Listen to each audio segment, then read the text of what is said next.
जय हिंद, नमस्कार। मैं इनके सिंघानिया आप सभी को हमारे इस सेशन में बहुत बहुत स्वागत है। दोस्तों, आज ये सेट नंबर फाइनली मैं 110 पे मैं आ गया हूँ और ये होने वाला है 27 मार्च के फर्स्ट शिफ्ट का ये सेट है।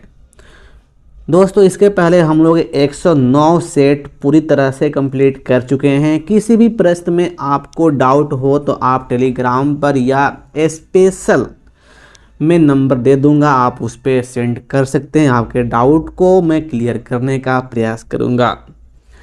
कोई भी आपका प्रश्न में डाउट हो तो आप हमसे पूछ सकते हैं। फाइनली दोस्तों, एक पॉइंट मैं स्पष्ट करना चाहूँगा कि 21 मार्च के बाद आप लोग का एग्ज़ाम नहीं हुआ था। 22 को, 23 को, 24 को, 25 को, 26 को, फाइनली 27 मार्च को एग्ज़ाम हुआ था। तो फिर चलिए इस सेशन को स्टार्ट करते हैं। और इसके पहले आप लोग अभी तक इस चैनल को सब्सक्राइब नहीं किए हैं तो सब्सक्राइब करके आप लोग इस फैमिली से जुड़ जाएं और इस वीडियो को लाइक एंड शेयर भी कर दीजिएगा।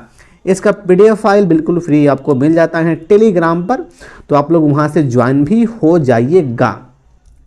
पहला प्रश्न आपके स्क्रीन पर ये रहा। ये प्रश्न पूछा गया है, वेन डायग्राम का प्रश्न है। तोता, पक्षी, बाघ, कॉमन सेंस का ये सवाल है और ऐसा सवाल बहुत ही इजी होता है। बहुत बच्चे ऐसे सवाल को धुआं कर देते हैं। यहाँ पे क्या होने वाला है, पक्षी के अंदर तोता आएगा, लेकिन ये जो बाघ है ये साइड में हो जाएगा। मतलब इस प्रकार का डायग्राम यहाँ पे बनने वाला है। ऑप्शन डी ये सही होने वाला है। देखिएगा यहाँ पर जो है डी, ये ऑप्शन 1 में यहाँ पे दिया गया है। अगला प्रश्न पूछा गया है, ये भी एनालॉजी का प्रश्न है। टेनिस का संबंध खेल से है, तो यहाँ पे नृत्य है, तो भाई इसका संबंध किससे होगा? कॉमन सेंस के सवाल है, तो ये हो जाएगा कला से, कला। ऑप्शन नंबर यहाँ पे 3। अगला प्रश्न पूछा गया है, ये वेन डायग्राम का प्रश्न है और ये लैंग्वेज वाला प्रश्न है। यहाँ पर आयत दिखा रहा है इंजीनियर को, ये आयत हो गया, ये दिखा रहा है इंजीनियर। वृत्त शहरी क्षेत्र में रहने वाले लोग को, सर्किल हो गया शहरी क्षेत्र। उसके बाद त्रिभुज दिखा रहा है सरकारी नौकरी में कार्यरत लोगों की संख्या को, तो ये हो गया गवर्नमेंटली जॉब, यहाँ पे हो गया क्लियर। अब यहाँ पे जो प्रश्न पूछा गया है, कौन सा अक्षर उन इंजीनियरों को निरूपित करता है जो शहरी क्षेत्र में रहते हैं और सरकारी नौकरी में कार्यरत हैं? मतलब तीनों, सर्किल भी, ट्रायंगल भी और आयत भी। तो भाई कौन सा भाग है जो तीनों में कॉमन हो? ये भाग, ये जो भाग ऐसा भाग है, यह तीनों में कॉमन है। तो भाई इसमें क्या है? सी, तो इसलिए सी यहां पे आंसर हो जाएगा, ऑप्शन नंबर 1। अगला प्रश्न देखिएगा, अगला प्रश्न पूछा गया है, ये अल्फाबेट सीरीज का प्रश्न है और इसमें पैटर्न, बच्चा वाला पैटर्न इसमें यूज हुआ है। देखिएगा यहां पे क्या किया गया है, यहां पे यूज करना पड़ेगा आपको मिक्स सीरीज का पैटर्न। यहां पर देखिए GFE और यहां पर S। देखिए ए सीरीज से इसका उत्तर यहां पे आने वाला है। G को F किया गया है, 1 कम, F को E, 1 कम। तो भाई E में 1 कम करेंगे तो यहां पे कितना आएगा? D आएगा। D answer option number 1। अगला प्रश्न देखिए आ गया है समूह वाला प्रश्न, और ऐसा प्रश्न को बहुत बच्चे हार्ड मानते हैं, लेकिन देखो भाई ऐसा प्रश्न हार्ड नहीं होता है, बहुत ही इजी होता है। यदि आपको एक झलक में ऐसा प्रश्न का पैटर्न आपको मिल गया तो आप चुटकी बजाकर सेकंडों में आप इसका उत्तर मार सकते हैं। लेकिन हल्का सा दोस्त ना अजुरा देगा, पैटर्न नहीं मिल पाया तो भाई ये फंसा देता है। देखना यहाँ पर एक्चुअली ये इजी प्रश्न है और इसमें क्या किया है, देखिए ये जो 9 है ना और ये 81 है, 9 को 9 से मल्टीप्लाई किया तो यहाँ पे 81 हो गया। इसी प्रकार से 81 में 81 से मल्टीप्लाई करेगा तो 65 61 यहाँ पे हो गया। यही इसका पैटर्न है। अब आपको यहाँ पे देखना है कि किस ऑप्शन में यह पैटर्न यूज किया गया है। ये ऑप्शन 1 है, हल्का सा मैं कलर को चेंज कर दूं, आजा भाई। ये 2 ऑप्शन है, 3 है और ये 4 है। ऑप्शन 1 में देखना भाई, ये 5 है 25 है, 5 में 5 से गुना 25 हो गया, 25 को लिखा है 125। देखिए 25 में भाई यहाँ पे 25 से गुना करने पर 125 नहीं आएगा, इसलिए ऑप्शन 1 तो नहीं होगा। ऑप्शन 2 पे आइएगा, 2 को 4 तो 2 में 2 से गुना 4 हो गया, 4 को 16 तो 4 में 4 से गुना 16 हो गया। कन्फर्म है कि जो पैटर्न है वह ऑप्शन 2 में यूज किया गया है, ये राइट हो गया। अगला प्रश्न, अगला प्रश्न दोस्त देखिए पूछा गया है, ये वही सीटिंग अरेंजमेंट का प्रश्न है, सर्किल वाला। यहां पर कहा गया है कि 7 मित्र हैं, P Q R S T U V और W एक वृत्ताकार मेज के इर्द गिर्द केंद्र की ओर मुंह करके बैठे हैं। जरूरी नहीं कि इसी क्रम में हो। तो ये हो गया सर्किल।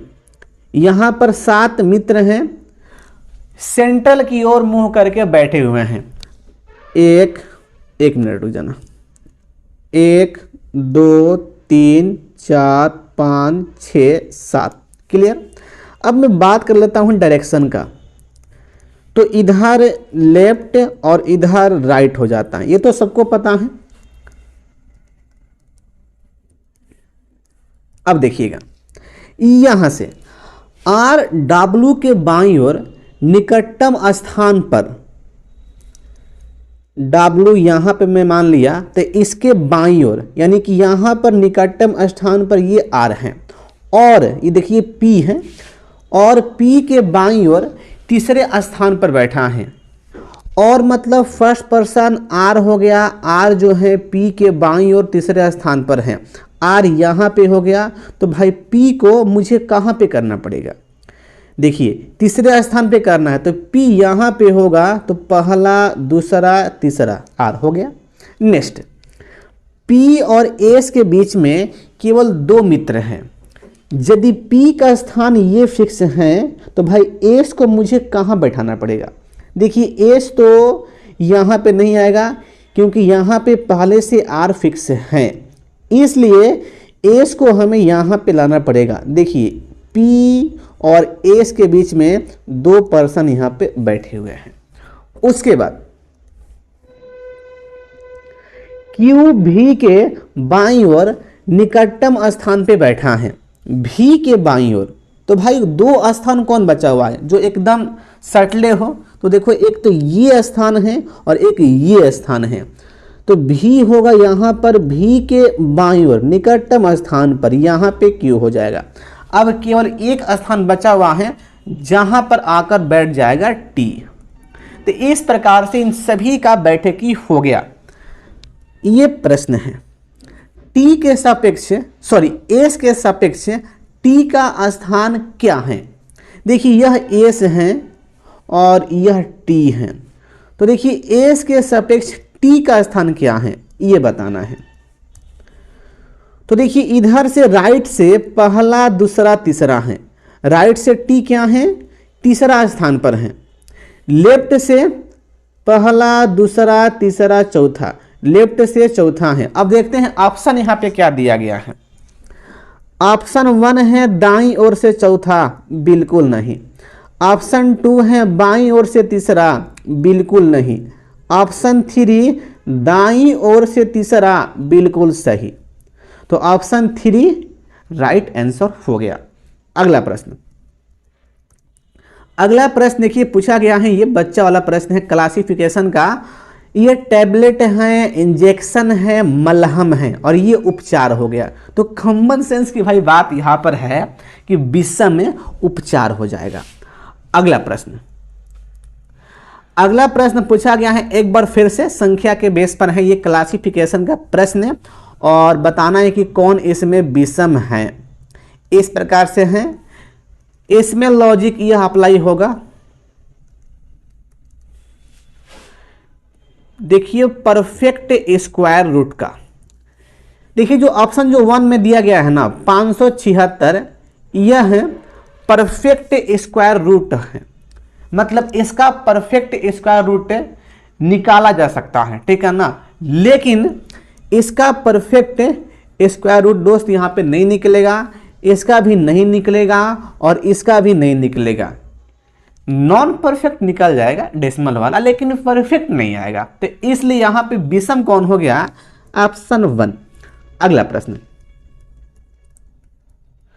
अगला प्रश्न है वही कोडिंग का प्रश्न है, लेकिन इसमें कंसेप्ट यूज होगा मैथमेटिकल ऑपरेशन का। देखिएगा k बराबर 8, l बराबर 5, n बराबर 4, t बराबर 28। तो इसका मान निकालना, यही ना जी, t है, t 28 हो गया, divide n 4 multiply l 5 plus k कितना है 8 है।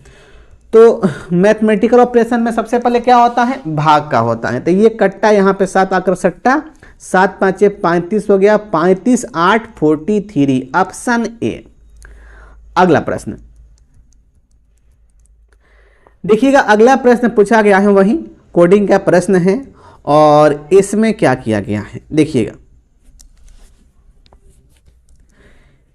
ये बेस्ट है, इसको लिखा गया है इस प्रकार से, और यहां पर हल्का सा प्रश्न को मुझे करना पड़ेगा इस प्रकार। देखिए यहां पर चेयर है, तो भाई इसको किस प्रकार से लिखा जाएगा। सबसे पहले इस प्रश्न में इसका जो लॉजिक है ना वह इस प्रकार से है, BEST बेस्ट है। देखिएगा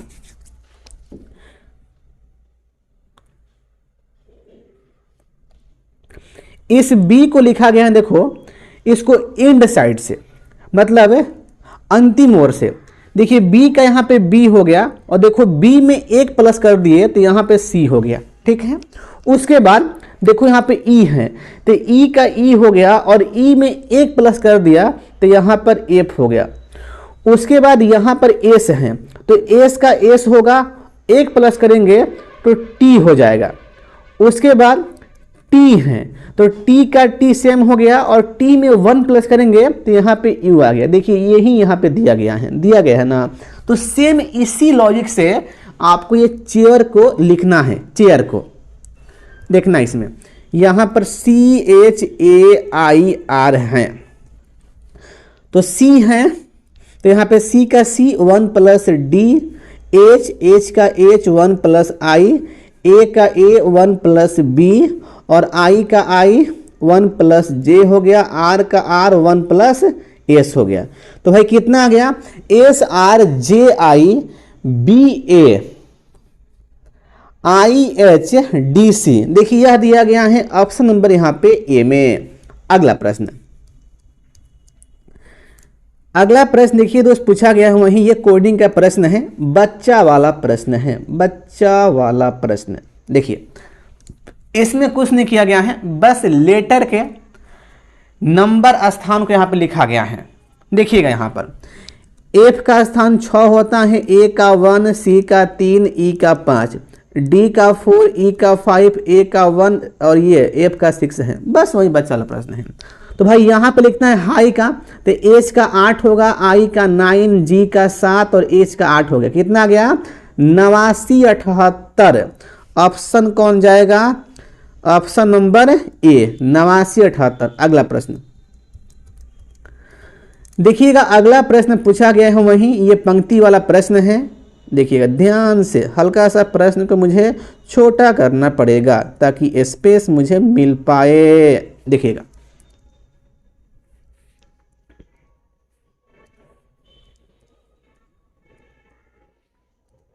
यहां पे प्रश्न कहा गया है कि 7 लड़के B1, B2, B3, B4, B5, B6 से B7 दक्षिण की ओर मुंह करके एक पंक्ति में बैठे हुए हैं। जरूरी नहीं कि इसी क्रम में हो। क्लियर। अब यहां पे देखना भाई, ये हो गया मेरा पंक्ति, ये हो गया पंक्ति हो गया। कितने बच्चे हैं? 7 बच्चे हैं। सबका फेस दक्षिण की ओर है। 2 3 4 5 6 7। जब फेस होता है साउथ की ओर, डायरेक्शन इधर राइट और इधर लेफ्ट होता है। क्लियर? अब देखना भाई यहां पर कहां से खेला स्टार्ट हुआ है, देखिएगा ध्यान से हल्का सा। B7 B1 का पड़ोसी नहीं है। इसका मतलब ये हुआ कि B1 और B7 साथ में नहीं बैठेगा। क्लियर?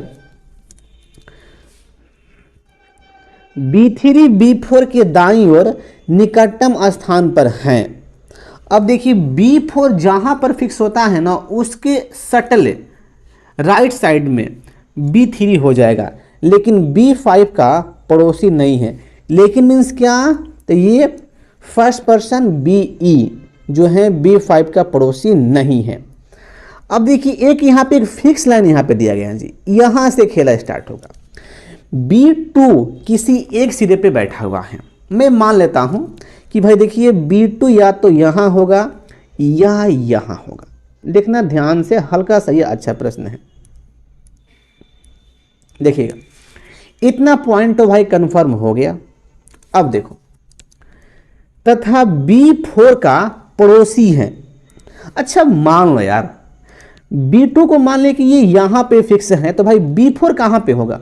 B4 यहां पे हो जाएगा। होगा कि नहीं होगा? जी बिल्कुल हो जाएगा।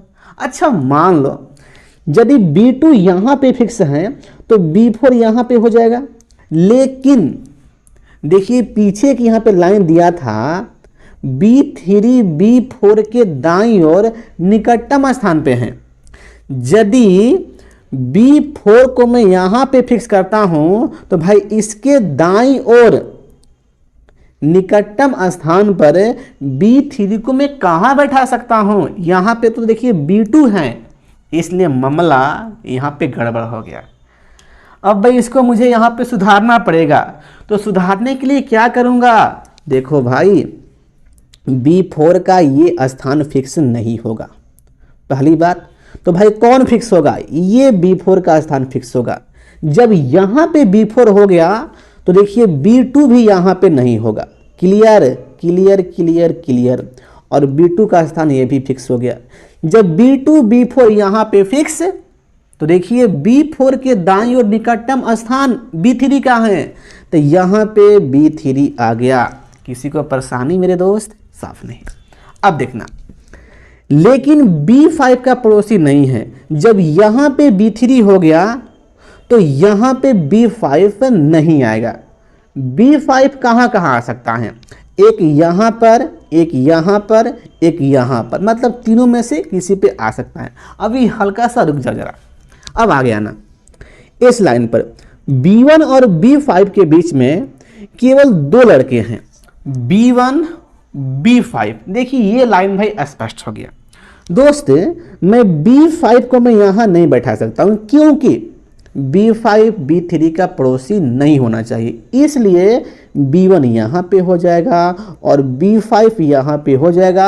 B1 B5 के बीच में 2 बच्चे हो गए। क्लियर? अब देखिए उसके आगे B7 B1 का पड़ोसी नहीं है।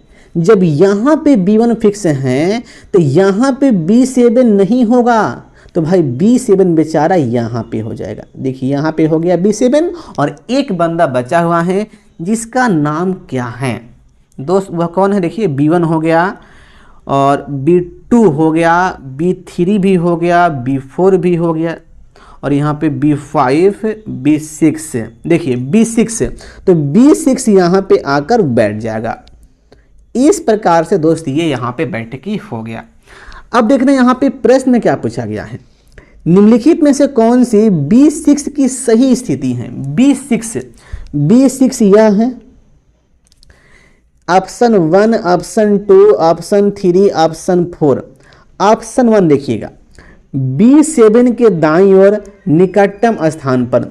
B7 यह है, इसके दाईं ओर निकटतम स्थान पे है। नहीं, यह तो बाईं और निकटतम स्थान पर है, इसलिए दोस्त यह ऑप्शन यहाँ पे नहीं होगा।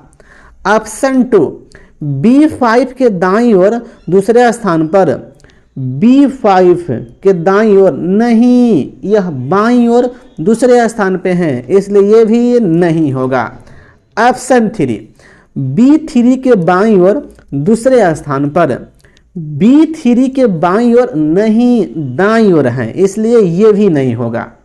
ऑप्शन 4 बच्चा B1 के दाईं ओर निकटतम स्थान पर, बिल्कुल देखिए B1 है, इसके दाईं ओर निकटतम स्थान पे B6 है, तो इसलिए राइट आंसर ऑप्शन 4 हो गया।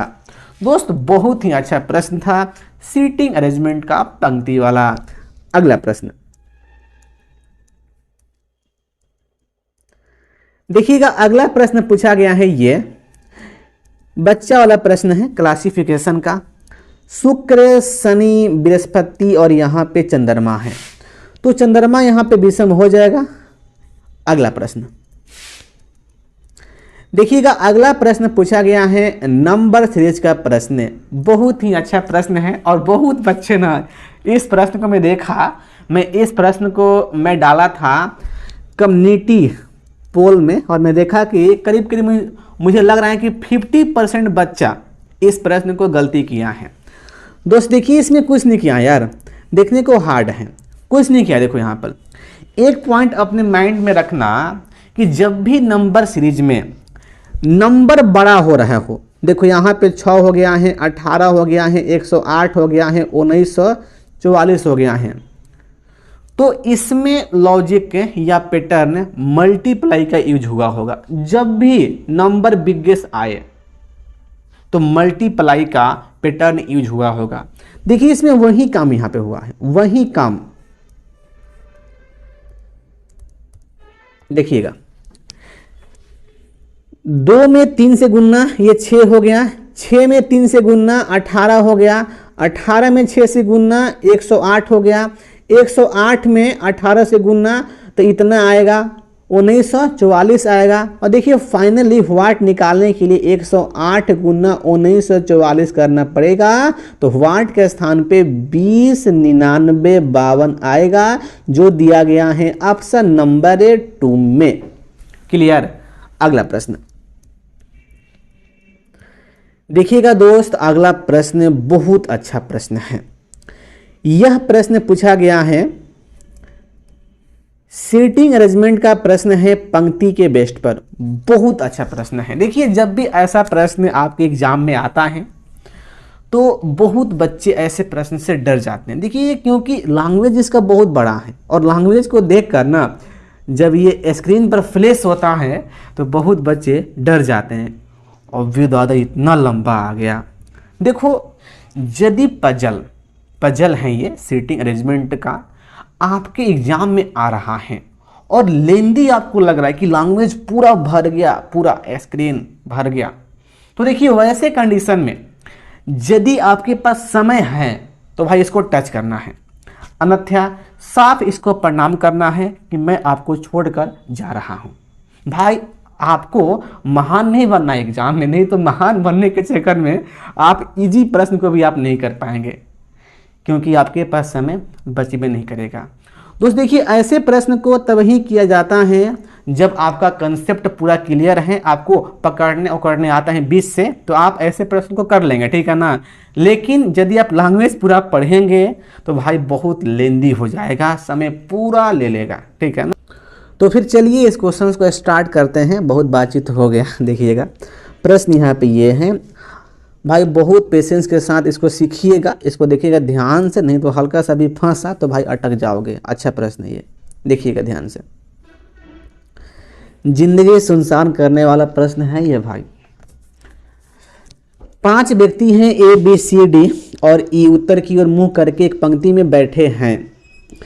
जरूरी नहीं कि इसी क्रम में हो, उनमें से प्रत्येक अलग अलग प्रतियोगी परीक्षाओं C1, C2, C3, C4 और C5 की तैयारी कर रहा है। कोई भी 2 व्यक्ति समान परीक्षा की तैयारी नहीं करते हैं। देखिए यहाँ पे मामला क्या है ना कि 5 पर्सन हैं और 5 पर्सन अलग अलग एग्जाम की तैयारी कर रहा है, जो exam C1, C2, C3, C4, C5 के रूप में है। क्लियर। सबसे पहले ये हमारा पंक्ति हो गया, सबका फेस नर्स की ओर है, तो इधर लेफ्ट हो गया, इधर राइट हो गया। ये तो भाई सबका फिक्स है, किसी को कोई परेशानी नहीं होना चाहिए इसमें डायरेक्शन में। अब देखना, देखिए जो खेला है ना प्रश्न का ना, वह यहाँ से स्टार्ट हुआ है। यदि आपको खेला करने आ गया भाई तो ऐसा प्रश्न बन जाता है। देख लेना, A और C3 की तैयारी करने वाले व्यक्ति के बीच दो व्यक्ति बैठे हुए हैं। मैं मान लिया कि एक यहाँ पे पर्सन है, इसका नाम A है, और यह किस एग्जाम का तैयारी करता है ये पता नहीं है। देखो ये यहाँ पर भी मिसिंग है, ठीक है ना, लेकिन एक पर्सन ये है और इसका नाम यहाँ पे मिसिंग है, लेकिन यह C3 एग्जाम का तैयारी कर रहा है। इनके बीच में दो व्यक्ति हैं, एक ये और एक ये। क्लियर हो गया होगा इतना पॉइंट। तो आगे बढ़ जाता हूँ। अब यहाँ पे आगे देखिएगा एकदम ध्यान से भाई, D B के दाईं ओर निकटतम स्थान पे बैठा है और B C5 की तैयारी कर रहा है। दोस्त यहाँ पर D B के बारे में यहाँ पे कोई चर्चा नहीं है, इसलिए मैं इस लाइन को अभी मैं स्किप कर रहा हूँ। देखिए जब भी लिंक लाइन ना मिले ना तो वैसे लाइन को भाई छोड़ना पड़ता है। क्लियर। D E फिर वही बात है, इसको भी देखिए मुझे यहाँ पे स्किप करना पड़ेगा। दोस्त देखिए इसको भी हमें यहाँ पे स्किप करना पड़ेगा। देखिए यहाँ से एक लाइन स्टार्ट हुआ है C3 और C1 का। देखिए C3 और C1 की तैयारी करने वाले व्यक्तियों के बीच एक व्यक्ति बैठा है। अच्छा मान लो दोस्त ये तो C3 का स्थान यहाँ पे फिक्स है, तो भाई C1 को मैं कहाँ रखूँ? देखिए C1 को मैं यहाँ रखता हूँ। देखिए ये C1 हो गया, एक मिनट रुक जाना हल्का सा, ये हो गया C1 हो गया, यहाँ पर ये C1 हो गया। अब ये कौन सा व्यक्ति इसका तैयारी करता है पता ही नहीं है। क्लियर। इनके बीच में एक पर्सन है, देखिए एक पर्सन यहाँ पे हो गया बीच वाला। अब देखना आगे, C1 की तैयारी करने वाला व्यक्ति C5 की तैयारी करने वाले व्यक्ति के बाईं ओर निकटतम स्थान पर बैठा है।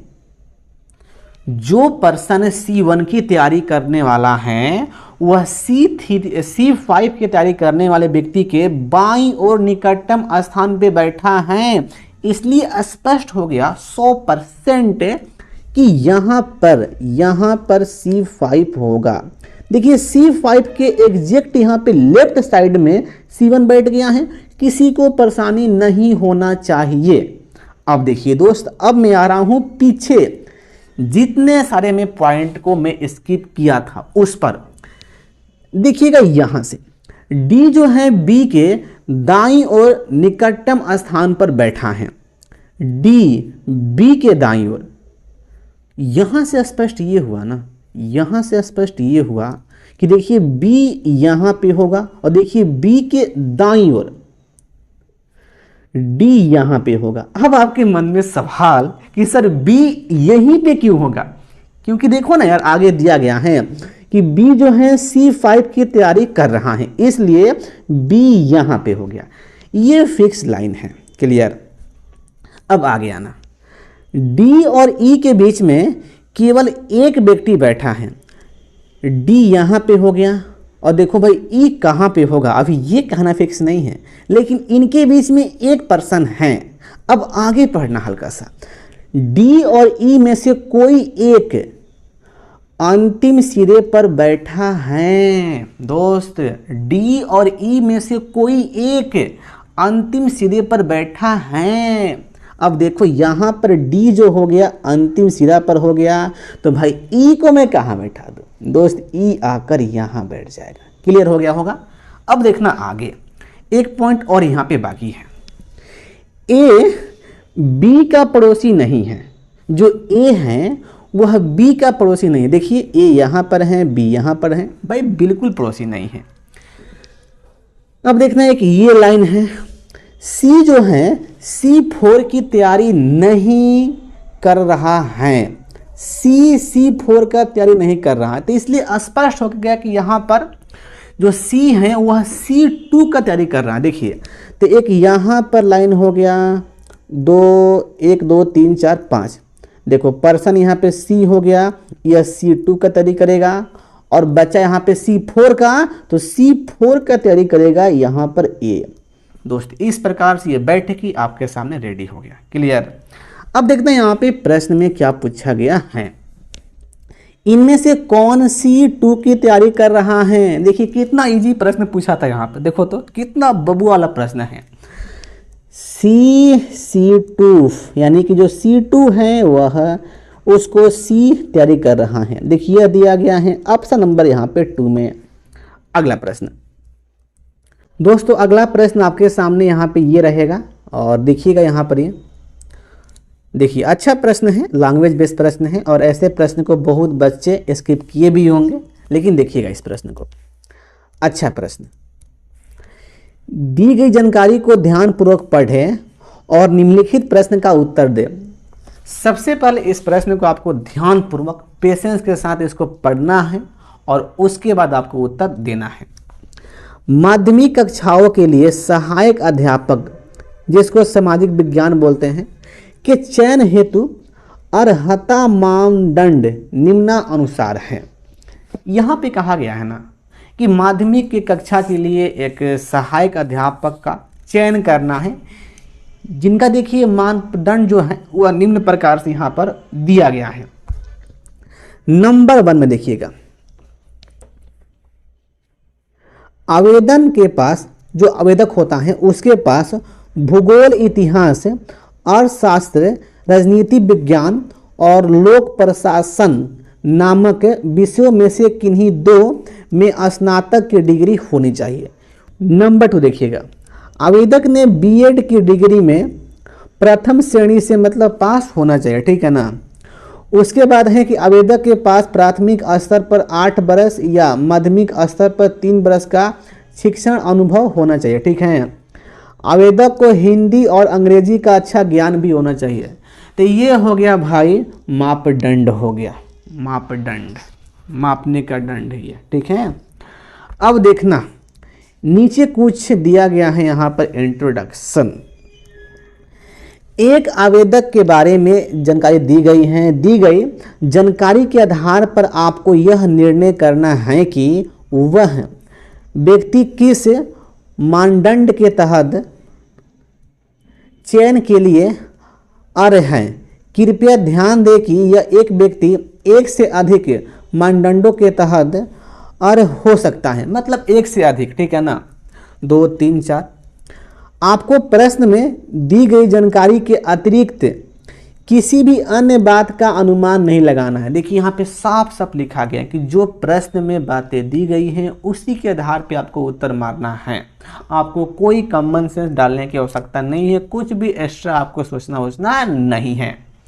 अब देखो भाई यहाँ पे प्रश्न दिया गया है, ये है, इनका भी चयन करना है कि यह जो व्यक्ति है मापदंड को सही रूप से फॉलो कर रहे हैं कि नहीं कर रहे हैं।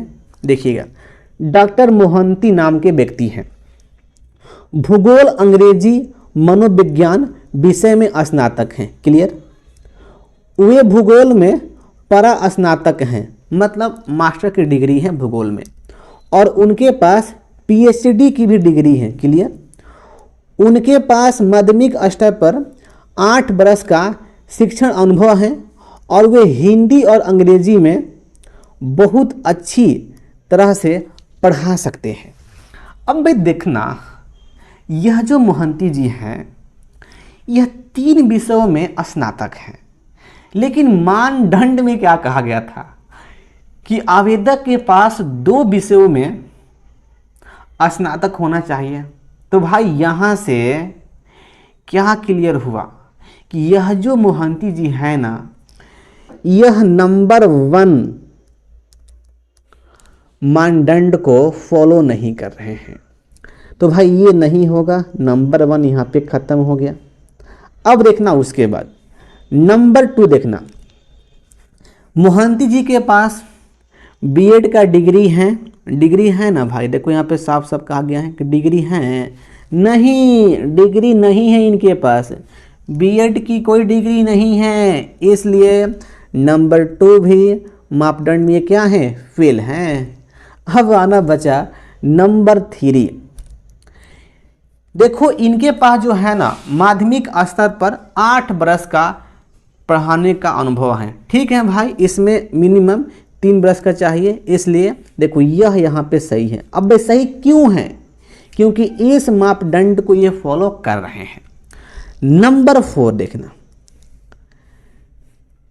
मोहंती जी हिंदी और अंग्रेजी में भी बहुत आसानी से पढ़ा सकते हैं, इसलिए देखिए यहाँ पर नंबर 4 जो है ये भी यहाँ पे सही हो जाएगा।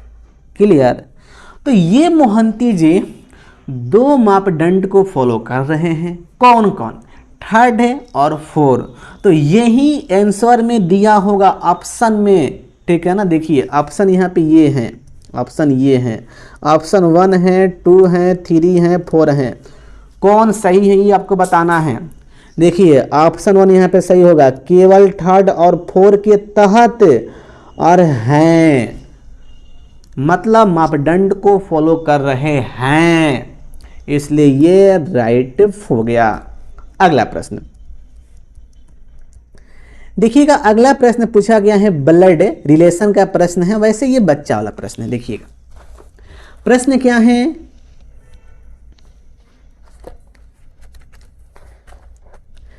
ए और बी बहनें हैं, ए और बी ये बहनें हो गई, सी और डी पति पत्नी है, कोई लिंक नहीं अभी तो भाई इसको स्किप मार दो।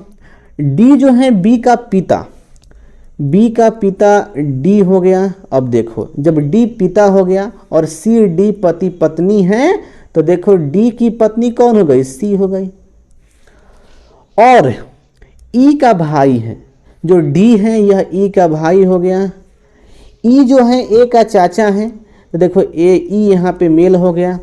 अब देखिए प्रश्न में क्या पूछा गया है, प्रश्न में ये पूछा गया है कि ई का सी से क्या संबंध है, सी ई को क्या कहेगी, तो पति का भाई, इजी प्रश्न वैसे ये पति का भाई, ऑप्शन 4।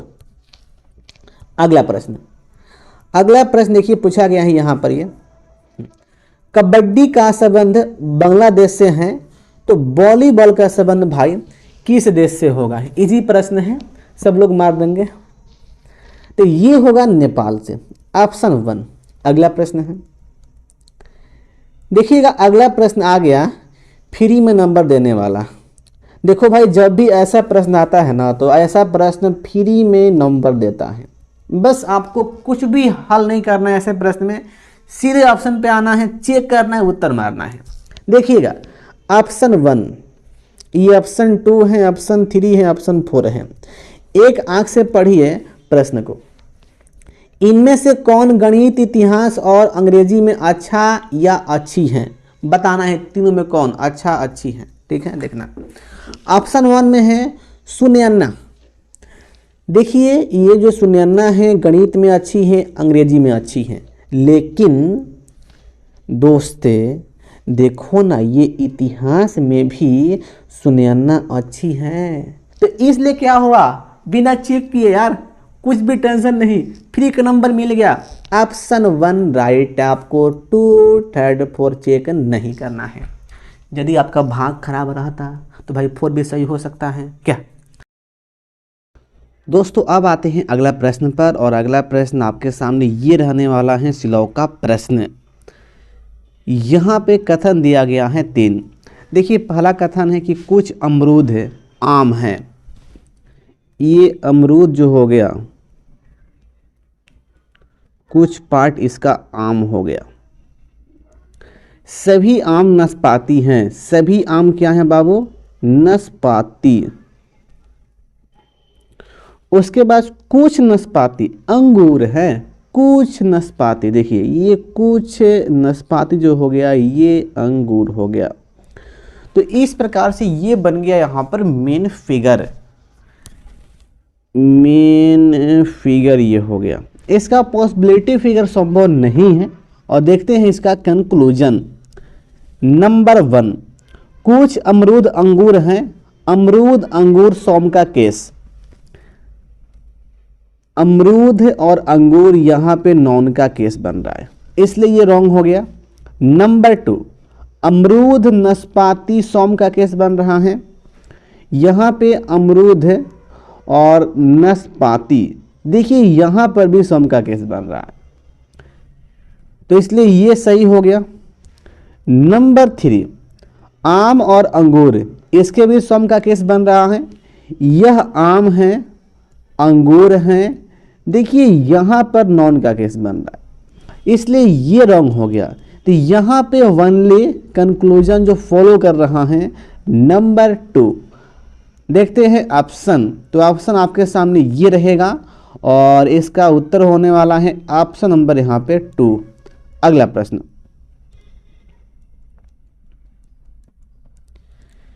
देखिएगा अगला प्रश्न पूछा गया है, ये कथन एंड निष्कर्ष का प्रश्न है।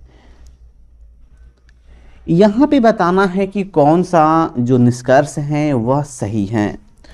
दोस्तों ये लैंग्वेज वाला कथन एंड निष्कर्ष में वही कंक्लूजन सही होता है जो कंक्लूजन कथन के अकॉर्डिंग दिया गया हो। यहाँ पे जो कथन है वह इस प्रकार से है कि एक परिवार की मासिक आय 4 लाख रुपया है।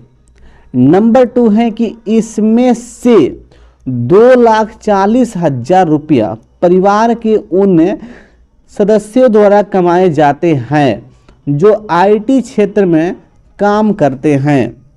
तो ये हो गया स्टेटमेंट में दिए गए बातें यहाँ पर। अब देखना कंक्लूजन। नंबर 1, परिवार के 60% सदस्य आईटी क्षेत्र में काम करते हैं। अब देखो भाई जो कथन है उसमें कहा गया है कि परिवार के जो बंदे हैं वह आईटी क्षेत्र में काम करते हैं, वह 2,40,000 रुपया कमाते हैं। देखिए कथन में कहीं पर भी संख्या का मेंशन नहीं है और रुपया के माध्यम से हम संख्या फाइंड नहीं कर सकते हैं, क्योंकि कोई बंदे ऐसे भी होंगे जो अधिक कमाते होंगे और कोई बंदे ऐसे भी होंगे जो कम कमाते होंगे। तो इसलिए देखिए यहाँ पे देखो 100 बात का एक बात है कि कथन में कहीं पर भी संख्या के बारे में चर्चा नहीं है बस, ठीक है ना।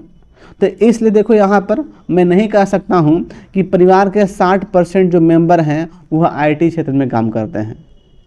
तो ये यहाँ पर रॉन्ग हो गया, कुछ भी आपको एक्स्ट्रा सोचने की आवश्यकता नहीं है।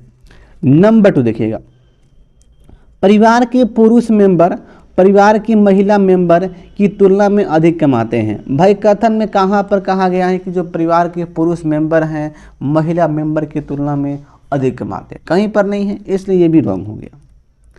यानी कि दोनों कंक्लूजन यहाँ पे रॉन्ग हैं। तो इसका उत्तर होगा नाइदर, यानी कि ऑप्शन यहाँ पे 4 जाएगा। अगला प्रश्न, अगला प्रश्न पूछा गया है कोडिंग का प्रश्न है और देखिए यहाँ पर क्या है, लॉजिक। लॉजिक है अपोजिट का, एन का अपोजिट एम हो गया, ई का भी, पी का के और ए का जेड और एल का ओ। इसी प्रकार से यहाँ पर सी का एक्स, एच का एस, आई का आर, एन का एम और ए का जेड। तो फाइनली यहाँ पे ये इंडिया है। देखिए तो आई का क्या होगा, आर होगा और फिर एन है तो एन का एम और फिर डी है तो डी का डब्ल्यू हो गया और फिर आई का आर हो गया, ए का जेड हो गया। R M W R Z, R M W R Z. देखिए ये दिया गया है ऑप्शन नंबर यहाँ पे 1 में। अगला प्रश्न, अगला प्रश्न क्लासिफिकेशन का। अगरतला है, आइजोल है और यहाँ पे थिम्पू और यहाँ पे देखिए कोहिमा है। लॉजिक इसमें यह है जो थिम्पू है यह एक कंट्री का राजधानी है लेकिन यह राज्यों का राजधानी है, इसलिए यहाँ पे विषम हो जाएगा थिम्पू, ऑप्शन नंबर 3। अगला प्रश्न, दोस्तों ये अंतिम प्रश्न है और देखिए यहाँ पे पैटर्न बहुत अच्छा यूज किया गया है।